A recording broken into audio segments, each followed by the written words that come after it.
Não sei o que é que está acontecendo aqui com o meu computador. Esse computador de Débora está meio rebelde. Mas eu acho que dá para a gente começar. Vamos lá. Então, boa tarde a todos mais uma vez. Vamos aí falar um pouco da lei de greve, meu povo.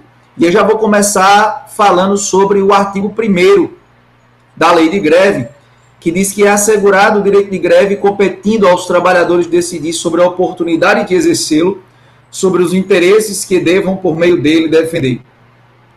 Eu coloquei uma observação no material de hoje para vocês referente ao artigo 1º propriamente dito, porque eu disse a vocês que o artigo 1º, ele nada mais é do que a consagração daquilo que está no artigo 9º da Constituição, que diz que o direito de greve é direito de todo trabalhador, tá certo?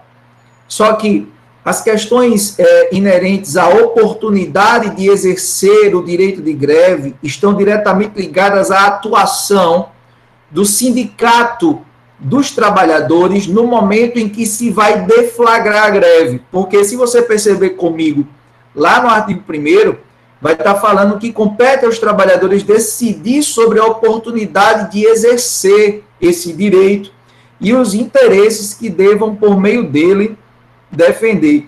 Então, na realidade, se a gente partisse para a esfera pública, seria como se fosse um ato discricionário dos trabalhadores, através do seu sindicato, verificar a conveniência e a oportunidade de se deflagrar a greve. E aí, meu povo, essa greve, para que ela possa ter início, há necessidade, né, da convocação da Assembleia e se estabelecer uma pauta de reivindicações para se verificar qual o objetivo, o porquê aqueles empregados estão querendo deflagrar aquele movimento de greve, aquele movimento que a gente chama também de paredista. Se vocês lerem aí nos livros de vocês, quem tiver com a doutrina, vocês vão ver essa expressão também vai ser utilizada, movimento paredista. E o movimento paredista nada mais é que a greve. Então, isso aí é fruto dessas tratativas que serão realizadas em reivindicações. E a pergunta que pode ser feita em prova é: será que há uma necessidade precípua para que a greve possa ter validade, que se estabeleça essa pauta de reivindicações? Porque o artigo 1º é isso, tá? O artigo 1º, quando ele diz assim, sobre os interesses que devam, por meio dele, defender. Então, é necessário que a gente entenda que a lei ela pode nos dar essa interpretação. Mas, na realidade, a gente vai ter que ir para a jurisprudência do Tribunal Superior do Trabalho, e quem gosta de ler os informativos vai ver que já tem precedentes no sentido, logicamente, eu não vou perguntar isso na prova de vocês, tá? Mas eu só estou colocando para vocês que existem decisões que flexibilizam a ideia da exigência de uma pauta de reivindicações como condição de validade do movimento. O que significa dizer que a gente vai ter que analisar cada caso de acordo com o que vai ser apresentado. Por exemplo, se a grande maioria dos trabalhadores que estão associados no sindicato, eles são favoráveis à deflagração do movimento, por que exigir uma pauta de reivindicações como condição de validade? Né? Uma vez que as reivindicações estão diretamente ligadas à questão de reajuste salarial, já foi amplamente divulgado pelo movimento, tá? E a ausência desse documento poderia causar a nulidade do movimento grevista. Isso já se colocou para o Tribunal Superior do Trabalho. E o Tribunal Superior do Trabalho flexibilizou determinados acontecimentos como estes, onde a grande maioria dos empregados que eram a favor da deflagração do movimento foram suficientes para fazer com que aquele movimento não se tornasse uma greve abusiva, não se tornasse uma greve irregular pela não apresentação do documento chamado pauta de reivindicações, que é apresentado na Assembleia, quando se convoca todo todos os associados daquele sindicato para deflagrar o movimento grevista. Então, é uma discussão que eu faço já a partir do artigo 1º da lei de greve. Então, Fred, eu preciso, para deflagrar a greve, atuação do meu sindicato? Verdadeiro. Primeira questão. Eu preciso da atuação do meu sindicato para deflagrar a greve? Verdadeiro. Então, eu preciso. A lei impõe a necessidade de uma pauta de reivindicações como condição de validade da greve? Impõe. Então, se a lei vai impor, pela interpretação, pela análise hermenêutica que nós fazemos da lei, é verdadeira essa questão. Então, se for perguntado na prova, é necessário pauta de reivindicações para validar a greve? É. Todavia, isso pode ser flexibilizado, mas não é o que a lei está falando. Estou falando de um caso que foi apresentado para o Tribunal Superior do Trabalho, e, se eu não me engano, foi o informativo número 4, que tem essa decisão, uma decisão que afastou aí a irregularidade da greve por ausência da pauta de reivindicações. Tá certo, meus queridos? Tudo tranquilo? Então, vamos adiante, porque a gente ainda tem 17 artigos. O parágrafo único diz que o direito de greve será exercido na forma estabelecida nesta lei, e diz o conceito da greve no artigo 2º. Então, se você quiser o conceito da greve, está no artigo 2º. Você sabe que nenhuma prova vai perguntar a você o conceito de greve, mas é necessário que a gente saiba algumas coisas. E vai dizer o seguinte, que greve, né, para fins desta lei, considera-se legítimo o exercício do direito de greve a suspensão coletiva, temporária e pacífica, total ou parcial de prestação de serviços a empregador, tá? Aí é aquela ideia, gente, não existe greve de uma pessoa só, tá? Não existe greve de uma pessoa só. O cara sozinho quer fazer greve, ele vai ser demitido, na realidade, tá? Então, parta do pressuposto de que nós estamos diante de um conceito de greve aí, tá? E a greve tem que ser um movimento pacífico, a greve não necessita ser na totalidade da empresa, pode ser de algum setor da empresa, tá certo? E é temporária. A greve não pode perdurar indefinidamente no tempo, embora a lei silencie um prazo que vai tornar a greve regular, embora a lei silencie o prazo que vai tornar a lei, que vai tornar ali a greve regular. Tranquilo, meu povo? Vamos para frente. Artigo 3º diz: frustrada a negociação ou verificada a impossibilidade de recursos de via arbitral, é facultada a cessação coletiva de trabalho. Aí, quem está anotando junto comigo aí as dicas que eu estou trazendo, o artigo 3º vai trazer um outro requisito de validade, meu povo. Qual é esse requisito de validade? Eu tenho que demonstrar, para a greve ser considerada regular, para que essa greve ela não seja considerada lesiva ao empregado, tá? Eu tenho que considerar que as tentativas de negociação coletiva para a resolução do conflito que gerou a greve, elas foram frustradas. Então, eu tenho que demonstrar que foi feita uma pauta, essa pauta foi colocada para a outra parte, o sindicato contrário, ou seja, os empregadores. Os empregadores não aceitaram a pauta de reivindicações, tá? E houve uma frustração dessa negociação coletiva. Então, uma greve ela só é considerada regular, ela só é considerada legítima a partir do momento em que se comprova que as tentativas de negociação coletiva foram frustradas. As tentativas de negociação coletiva foram frustradas. Então, bem objetivo para a gente. Não conseguir formalizar nem acordo nem convenção coletiva para poder resolver o conflito, a greve ela vai ser legal. a greve ela vai ser regular, na realidade que não existe greve ilegal, não é isso? A greve ela vai ser regular, a greve ela não vai ser considerada abusiva. Sossegado? Então, veja aí, eu já estou trazendo para você dois requisitos de validade, tá certo? Uma, atuação do sindicato com pauta de reivindicações. 2, a frustração das negociações coletivas prévias.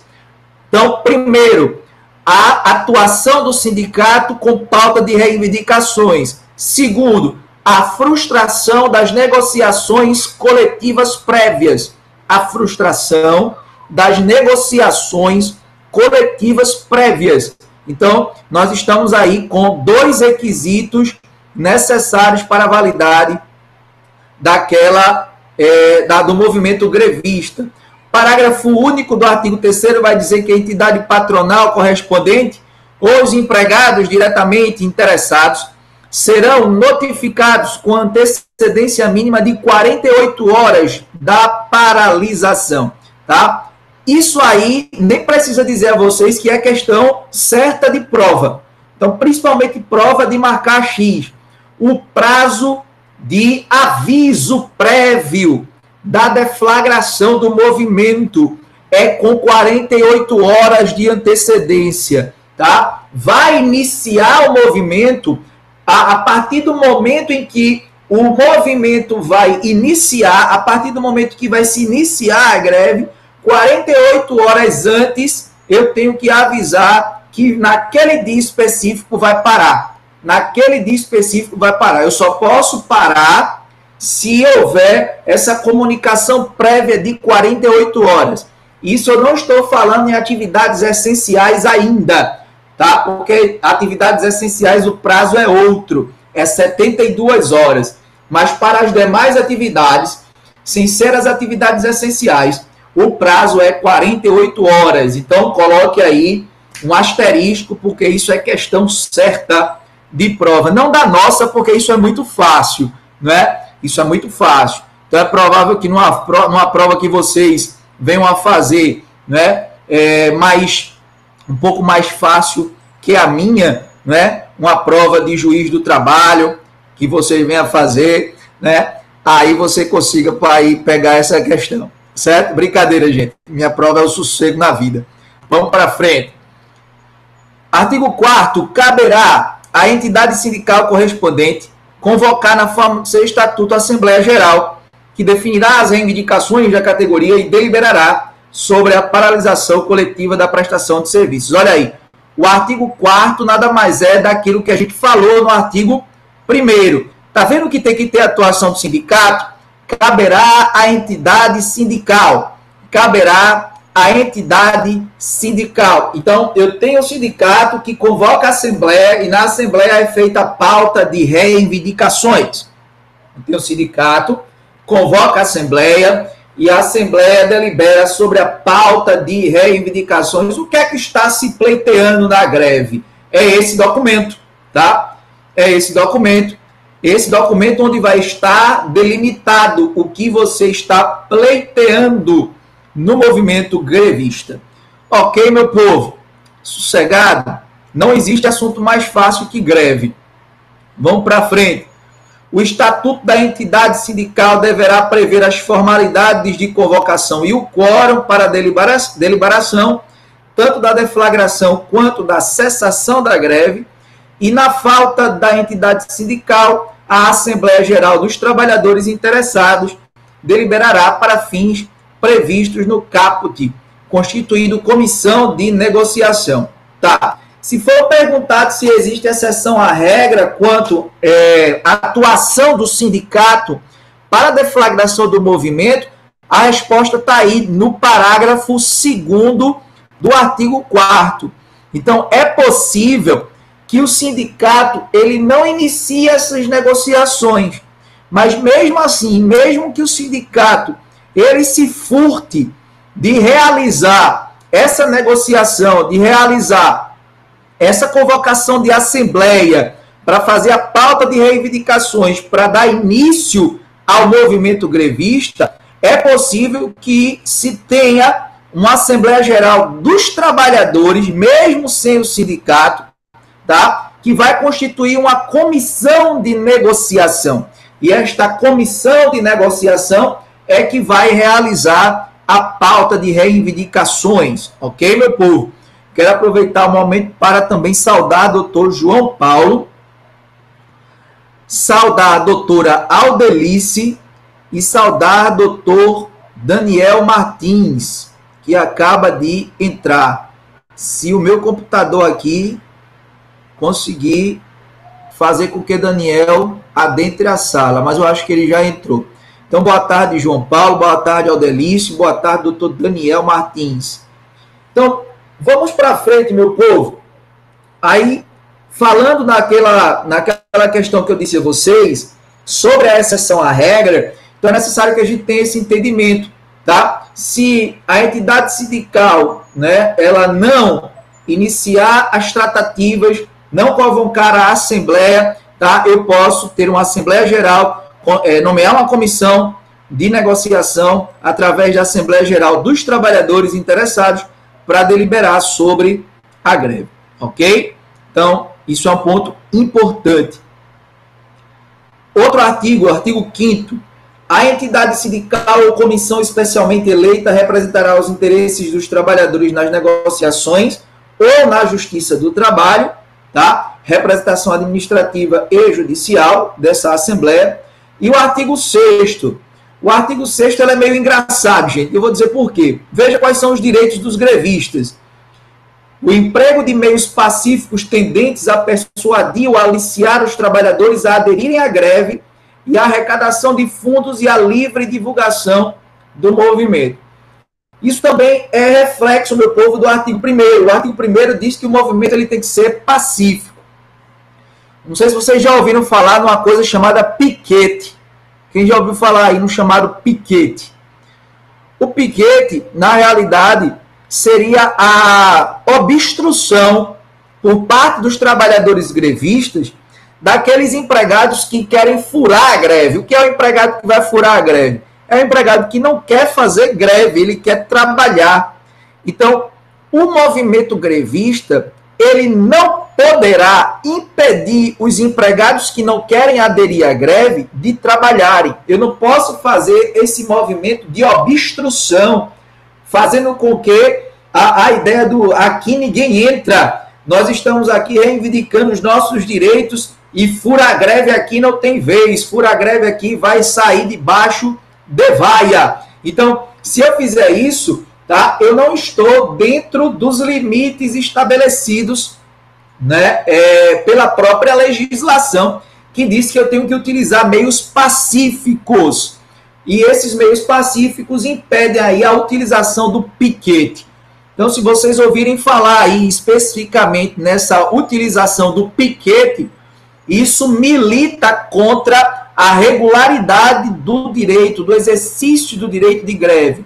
Piquete é essa obstrução, né, para que os empregados que queiram trabalhar, né, o pessoal do movimento grevista chama os caras de fura-greve, não deixa os caras entrarem, tá certo? Isso não pode acontecer, ok? E a arrecadação de fundos, gente, é possível que se arrecade fundos, porque você vai precisar divulgar o movimento.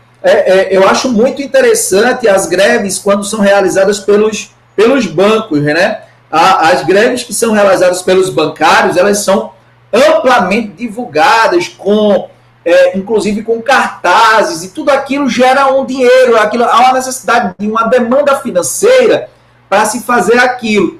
Então é possível que os grevistas arrecadem fundos para a realização desse tipo de paralisação, né? Obviamente entre eles, isso acontece e com o sindicato, ok?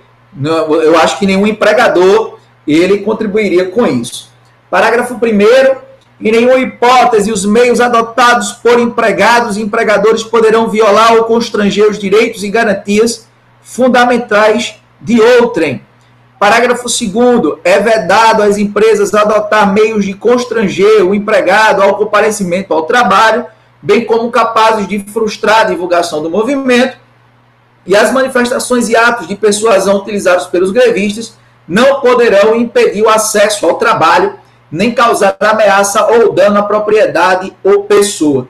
Então, esses parágrafos aí do artigo 6º, esses 3 parágrafos em específico, eles nos trazem a ideia que eu acabei de dizer para vocês, que o movimento ele tem que ser pacífico.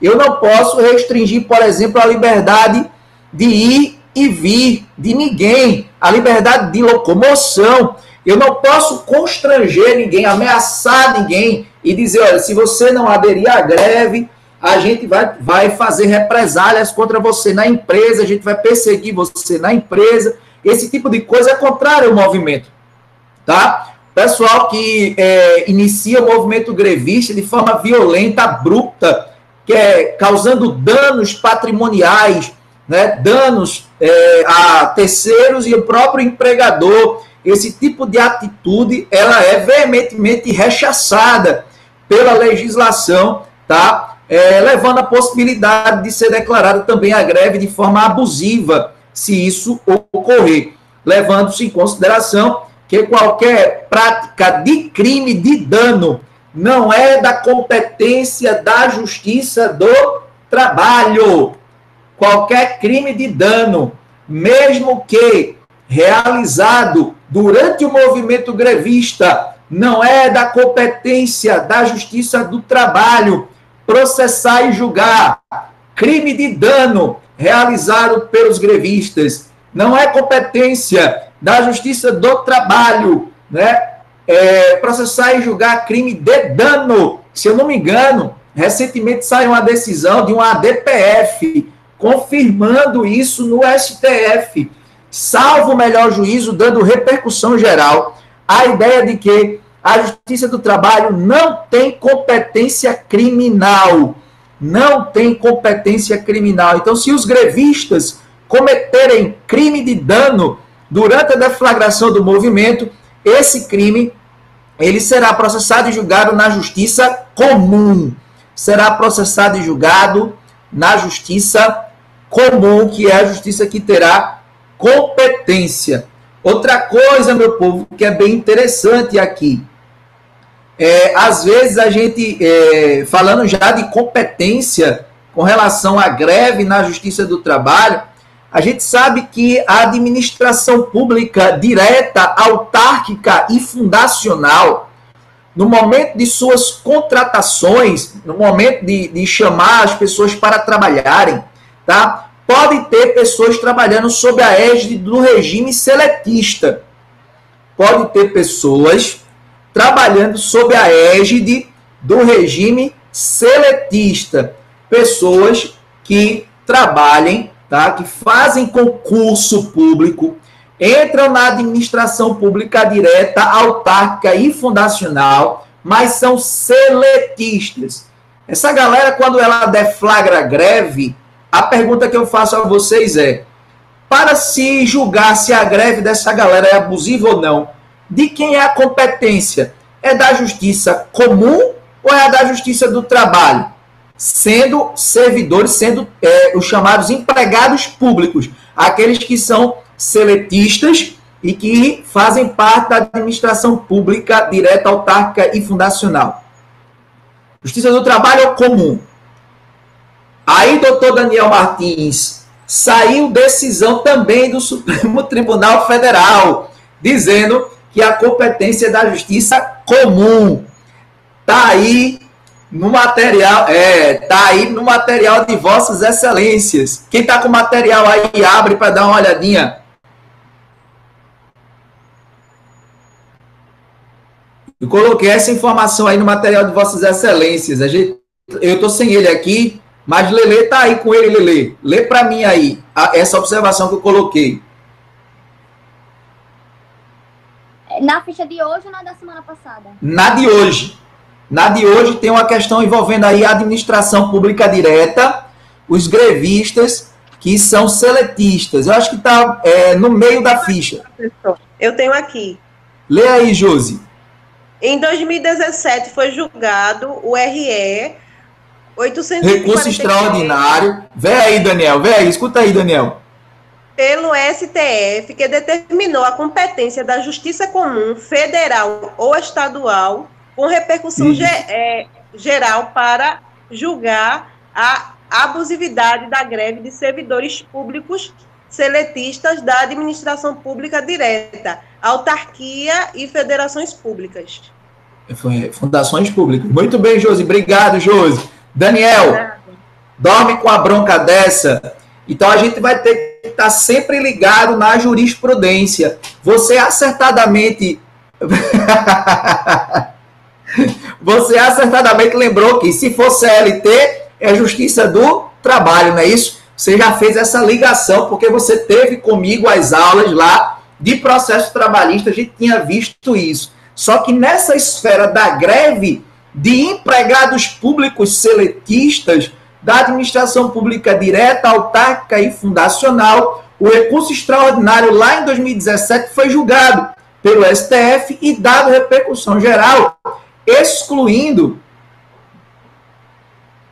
Pois é. Isso a gente viu lá no curso de processo trabalhista comigo, né? A gente viu esse tipo de coisa quando trabalhou as súmulas vinculantes do STF no tocante à competência da Justiça do Trabalho. Só que foi dada repercussão geral a isso aí. Veja como essa questão é interessante para a prova, né?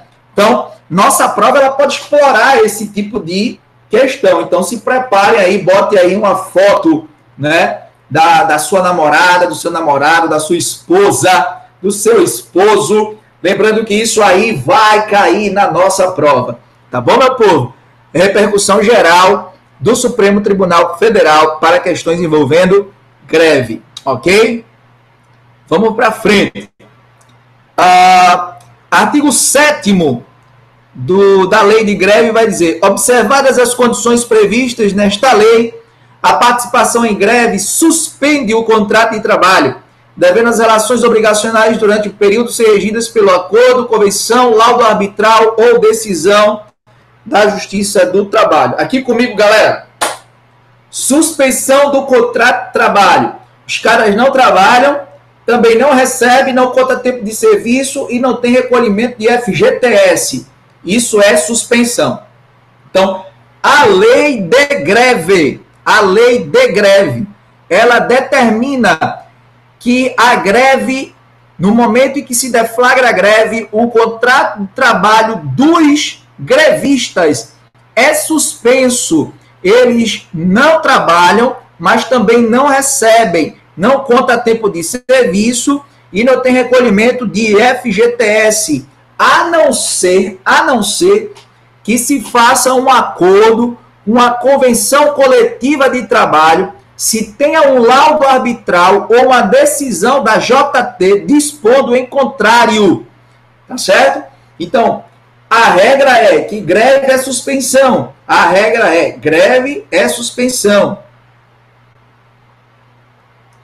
Daniel, às vezes parece um contrassenso. E isso é essa questão que Daniel falou, né, que o grevista tem o direito de fazer greve, mas se fazer greve não tem dinheiro para comer. Esse contrassenso foi suscitado naquela decisão do STF que eu falei para vocês lá de 2016, quanto à questão do corte de ponto do servidor público. O Renato até fez uma observação na aula passada sobre isso, né? Porque a greve do setor público até então não se tinha a ideia da legalidade do corte de ponto, se o poder público podia ou não cortar o ponto do servidor. O que é cortar o ponto do servidor?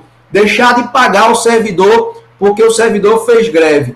Tá? Então, somente se o poder público ele incorreu em ilegalidade é que o poder público ele não pode cortar o ponto do servidor. E aí o exemplo de ilegalidade que eu dei é quando o poder público não está pagando os servidores, né? Ou está deixando de pagar a parcela prevista em lei. Quando isso acontece, aí os servidores podem fazer greve e não vão ter o ponto cortado. Mas se eles quiserem qualquer outra reivindicação, onde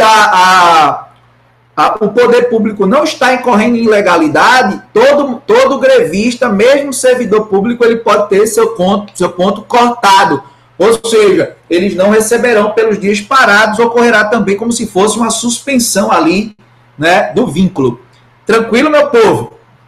Sossego na vida? Vamos para frente. Parágrafo único, é vedada a rescisão do contrato de trabalho durante a greve, bem como a contratação de trabalhadores substitutos, exceto na ocorrência das hipóteses previstas no artigo 9º e 14. A gente vai ver quando é que pode ser substituídos os trabalhadores grevistas de forma temporária por outros trabalhadores, tá? Mas a regra é que não. Nem posso demitir durante a greve, que seria uma demissão. Já lembrando aqui para vocês, não é estabilidade, tá certo? A greve não gera estabilidade, mas a demissão durante o período grevista é uma demissão arbitrária. É uma demissão arbitrária. Então, não posso demitir durante a greve.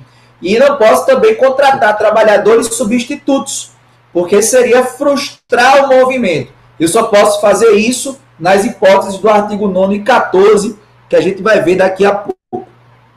Sossego, meu povo. Fala, doutor Renato. Rapidinho. Quem não aderir à greve terá o seu contrato também suspenso? Quem não aderir não terá a suspensão do seu contrato. Continuará normal. A suspensão do contrato só valerá para os grevistas e qualquer outra eventualidade posteriormente será resolvida via acordo ou convenção coletiva de trabalho. Porque como é suspenso, você vai ver que muitas vezes, para acabar a greve, se faz um acordo ou uma convenção coletiva de trabalho. E quando se faz esse acordo, essa convenção, tem uma cláusula dizendo que os caras eles vão receber pelo período. Pois é, eles vão receber pelo período que eles estavam em greve. Aí, o que era suspensão passa a ser interrupção. Só que isso só pode ficar determinado por norma coletiva, ou por acordo ou por convenção, ou através de laudo arbitral, o que é muito mais difícil, ou através de decisão da Justiça do Trabalho. E aí, quando isso acontece, a suspensão passa a ser interrupção do contrato de trabalho. Mas a suspensão só serve para os grevistas. O chamado fura-greve, né, que a gente fica brincando aqui, o fura-greve, o cara que vai trabalhar durante a greve, ele não terá o seu contrato suspenso. Terá normal o seu contrato. Obrigado pela pergunta, Renato. Vamos para frente. Artigo 8º diz que a Justiça do Trabalho, por iniciativa de qualquer das partes ou do MPT, decidirá sobre procedência total, parcial ou improcedência das reivindicações, cumprindo o tribunal publicar de imediato competente acórdão, tá? Então, a Justiça do Trabalho ela pode ser acionada ou o próprio Ministério Público do Trabalho, tá certo? O Ministério Público do Trabalho tem essa prerrogativa, viu? O Ministério Público do Trabalho tem essa prerrogativa de iniciar o dissídio, né? Fazer com que o dissídio coletivo de greve ele seja resolvido pela Justiça do Trabalho. O MPT, viu? MPT, não o Ministério Público Estadual, mas o Ministério Público do Trabalho. E aí a Justiça do Trabalho ficará a questão da decisão se a greve ela vai ser declarada abusiva ou não. Quais são os limites, Fred, da greve abusiva? Está determinado aí na própria lei. É a lei de greve que estabelece todos os limites para a deflagração do movimento. Aquilo que for contrário à lei poderá trazer, né, repercussões na Justiça do Trabalho e a determinação de que a greve pode ser considerada abusiva. Não ilegal, como eu falei para vocês, porque não existe greve ilegal. Existe greve abusiva. Durante a greve, o sindicato ou comissão, preste atenção no artigo 9º, agora que é a exceção do parágrafo único do artigo 7º. Durante a greve, o sindicato ou a comissão de negociação, mediante acordo com a entidade patronal ou diretamente com o empregador, manterá em atividade equipes de empregados com o propósito de assegurar serviços cuja paralisação resulta em prejuízo irreparável pela deterioração irreversível de bens, máquinas e equipamentos, bem como a manutenção daqueles essenciais à retomada das atividades da empresa quando da cessação do movimento. Veja, aqui eu não estou falando especificamente, meu povo, de empresas com atividade essencial. Eu estou falando aqui de empresas, e vocês vão saber aqui, eu vou dar alguns exemplos. Tem empresas que elas não param. É isso aí, Daniel. É justamente isso aí. Daniel fez um comentário aqui que é justamente aquilo que a gente está travando aqui. Para deflagrar a greve, tem que observar verdadeiramente isso tudo.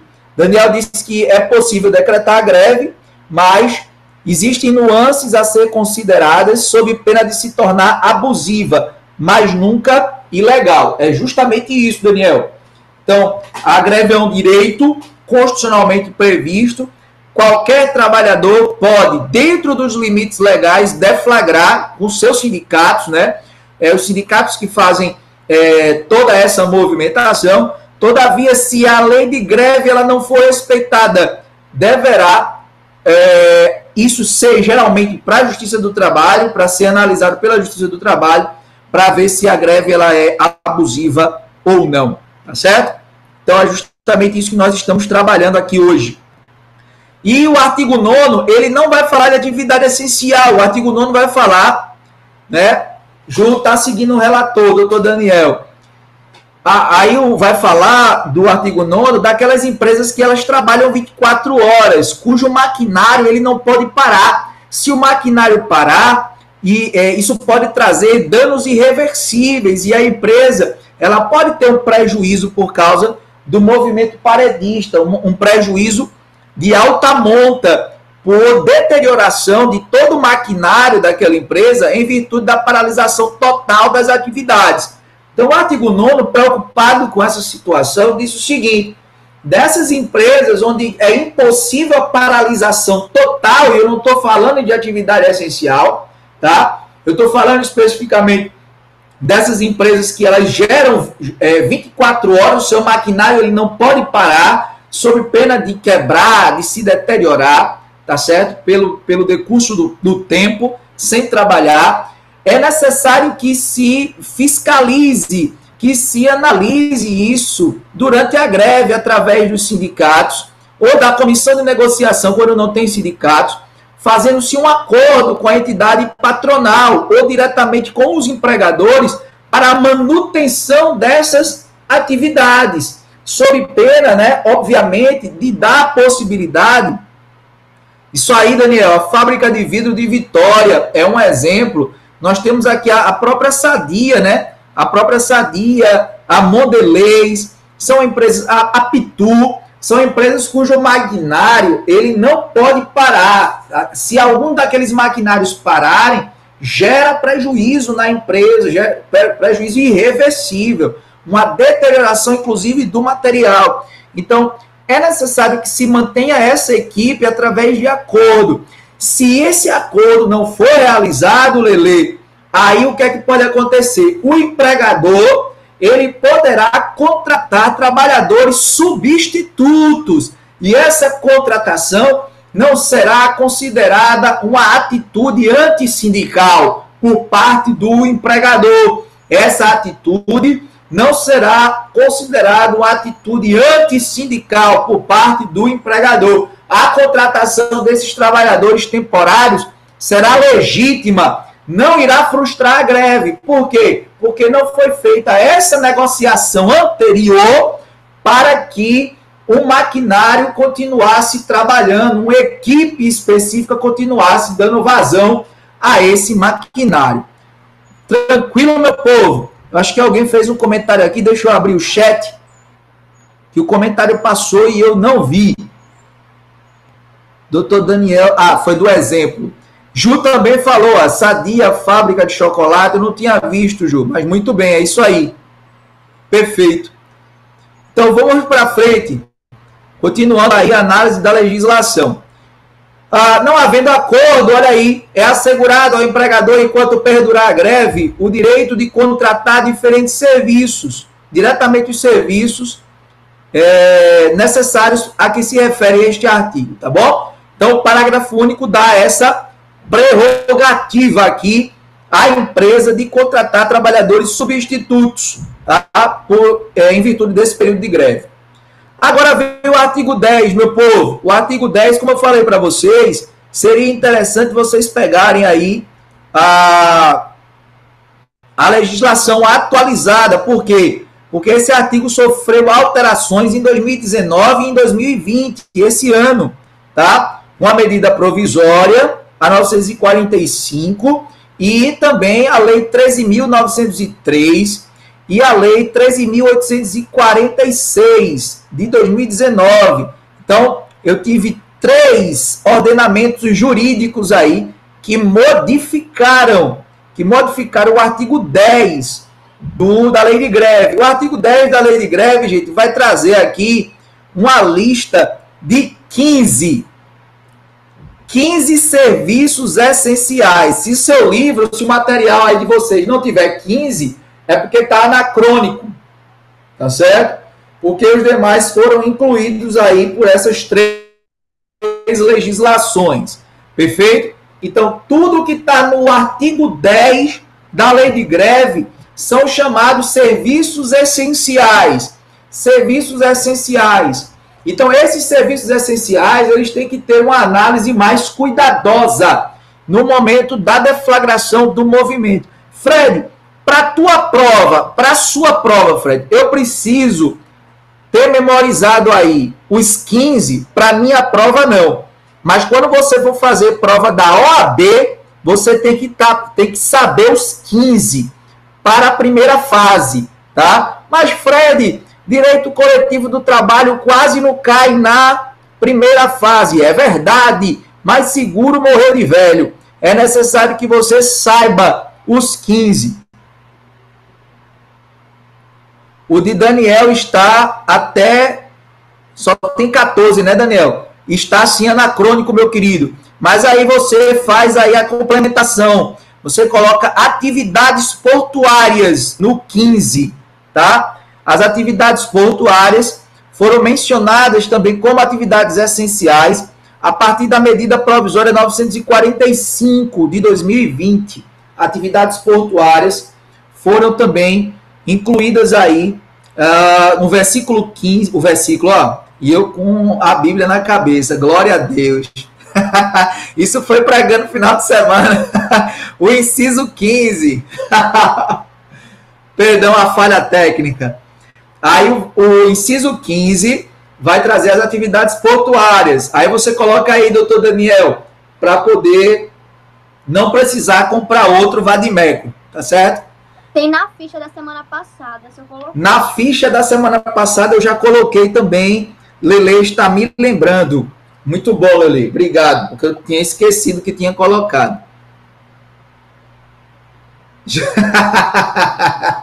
Eu já fiz isso. Daniel está dizendo aqui, já imaginou chamar o juiz de pastor. Eu já fiz isso. Eu já fiz isso. Inclusive, a gente tinha um juiz aqui, Daniel, da primeira vara, doutor Jader. E, se eu não me engano, ele está em Recife. Ele era presbítero da Assembleia de Deus na época. E eu tinha chamado ele de pastor numa oportunidade, porque eu já tinha visto ele lá no Templo Central. E aí foi um xiste, realmente. Eu tinha vindo, né, foi na segunda-feira a audiência. Eu ainda, né, na plenitude do culto do domingo, eu fui e chamei o excelentíssimo senhor juiz de pastor. Mas ele me perdoou, ele riu. Vamos para frente. Artigo 11. Nos serviços ou atividades essenciais, os sindicatos, os empregadores e os trabalhadores ficam obrigados, de comum acordo, a garantir, durante a greve, a prestação dos serviços indispensáveis ao atendimento das necessidades inadiáveis da comunidade. Gente, isso aqui a galera faz uma confusão terrível, porque tem gente que pensa que aqui nas atividades essenciais tem que ficar 30%, né? Tem que haver uma continuidade de 30% trabalhando, e isso não é verdade. A lei, ela não traz, meu povo, uma porcentagem para que se dê vazão a essas atividades inadiáveis, essas necessidades inadiáveis da comunidade. Isso vai depender, meu povo, do caso prático, né? Eu já vi greve onde a justiça disse que só não seria abusiva a greve se, por exemplo, uma greve da aviação, 70% da frota estivesse funcionando. Uma greve de profissionais em UTI, gente, uma greve em profissionais da UTI, eles não podem paralisar e deixar, por exemplo, só 30% funcionando. Imagine aí, só 30% dos profissionais de UTI trabalhando, absurdo. Isso não pode acontecer. Então, parta do pressuposto de que eu tenho que ter essa análise do caso prático. Tá? A lei ela não vai dizer, o artigo 11 não diz que tem que ter uma porcentagem específica. No parágrafo único vai dizer que necessidades inadiáveis da comunidade são aquelas que não atendidas colocam em perigo iminente a sobrevivência, a saúde ou a segurança da população. Ok, meu povo? No caso de inobservância, no artigo 12, no artigo anterior, o poder público assegurará a prestação dos serviços indispensáveis. Pois é, Renato, pois é. A gente sabe que os casos, quando eles são analisados, por isso que muita greve, ela é determinada abusiva pela Justiça do Trabalho, justamente por inobservância dessas questões. Daniel falou muito bem, a greve, antes de ser deflagrada, ela tem que ser ponderada com cuidado por aqueles que estão à frente do movimento, porque poderá ter repercussões negativas. A greve pode ter repercussões negativas. A Justiça do Trabalho, declarando a abusividade da greve, pode mandar todo mundo trabalhar sob pena de multa, né? Todo mundo tem que voltar, retornar, ou senão somente aquela porcentagem, vamos dizer aí, como aconteceu lá na aviação, só 30%, né? Só 30% de greve. 70% das aeronaves tem que estar em funcionamento, né? Eu já vi greve em que ela foi deflagrada ela foi deflagrada já abusiva no início na questão de saúde, profissionais de UTI, né? Fazendo greve. Não pode, gente. Tem que ter uma análise do caso prático, ok? Artigo 13. Na greve em serviços e atividades essenciais, esse artigo 13 é importante, ficam as entidades sindicais ou os trabalhadores, conforme o caso, obrigados a comunicar a decisão aos empregadores e aos usuários com antecedência mínima de 72 horas da paralisação. Veja que a gente viu lá atrás que a greve nos serviços comuns, a antecedência é de 48 horas, tá? E eu aviso a quem? Eu aviso ao empregador, a entidade patronal. Já aqui no artigo 13, está me dizendo que é não só os empregadores, não só a entidade patronal, mas eu tenho que avisar também a quem?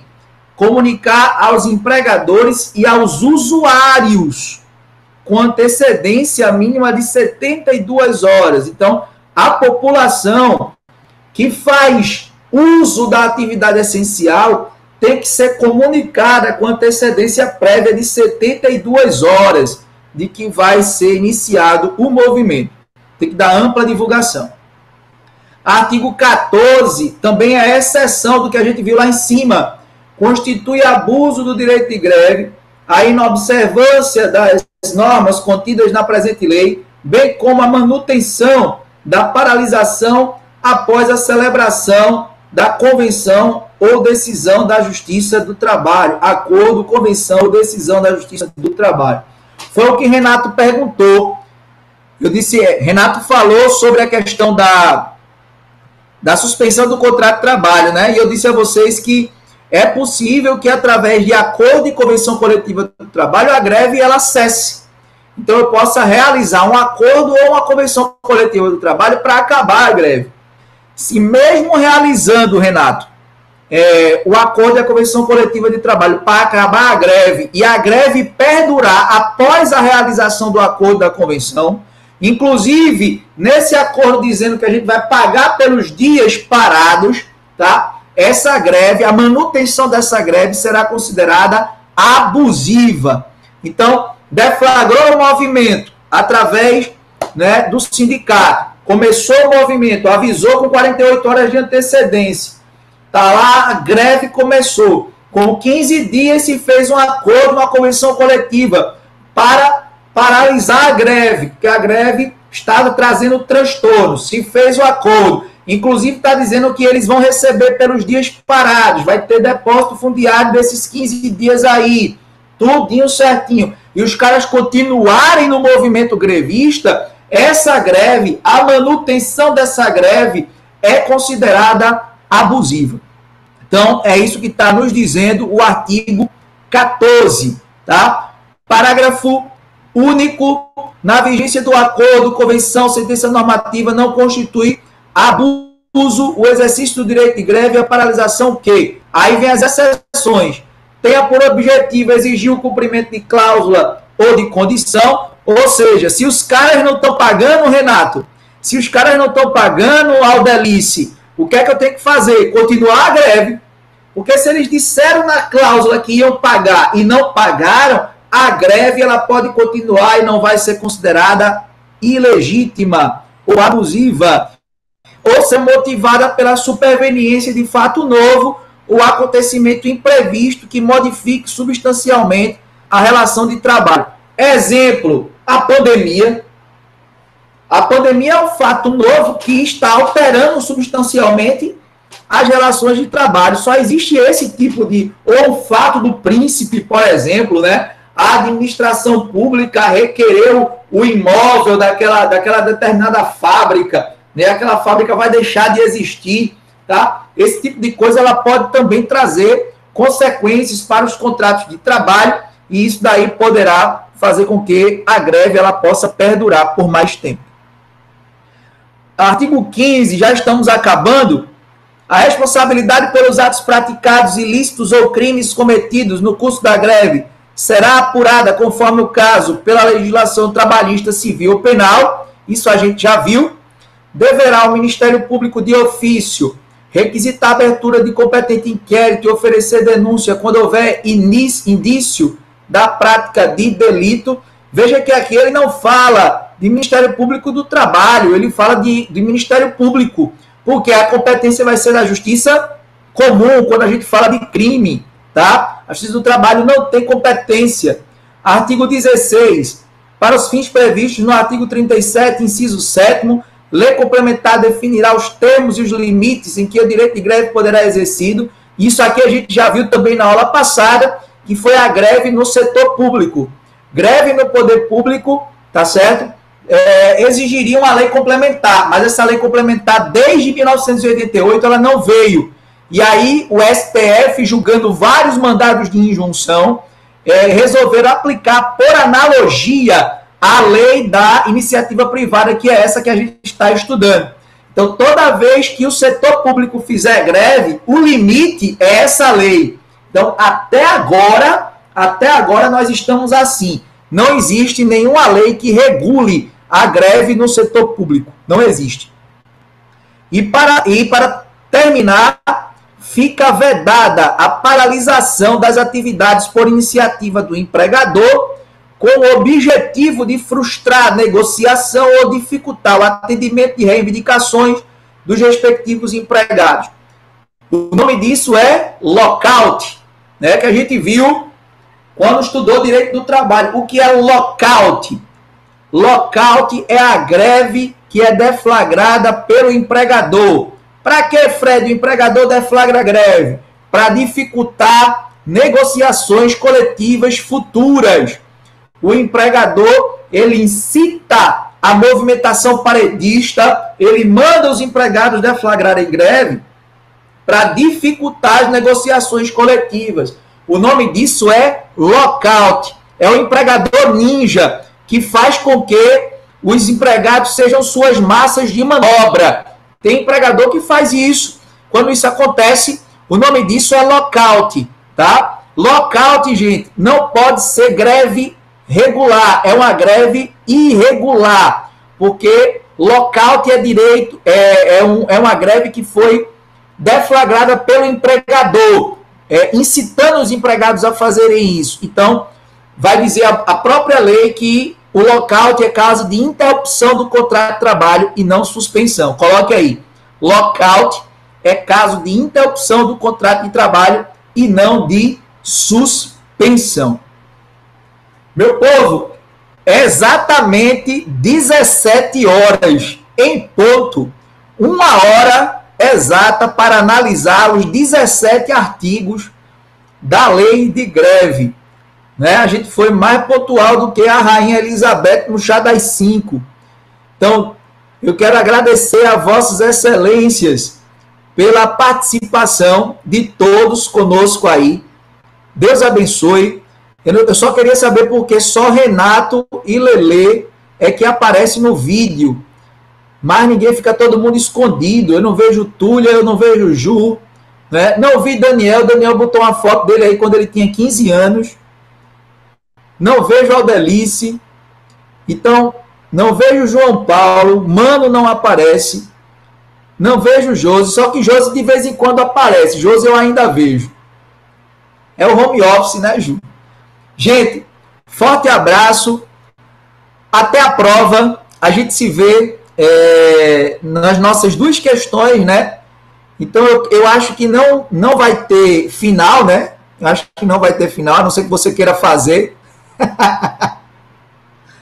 A não ser que você queira fazer, mas eu acho que não vai ter final, tá? Então, Deus abençoe, foi um prazer inenarrável. Estaremos juntos, se Deus quiser, em processo trabalhista no 6º período.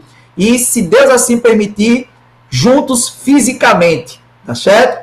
Aquele abraço, tudo de bom, coraçãozinho para vocês. E muito obrigado por tudo. Até a prova agora. Deus abençoe. Vou parar, interromper aqui a nossa gravação, tá bom? Se eu conseguir aqui, conseguir, deixa eu ver.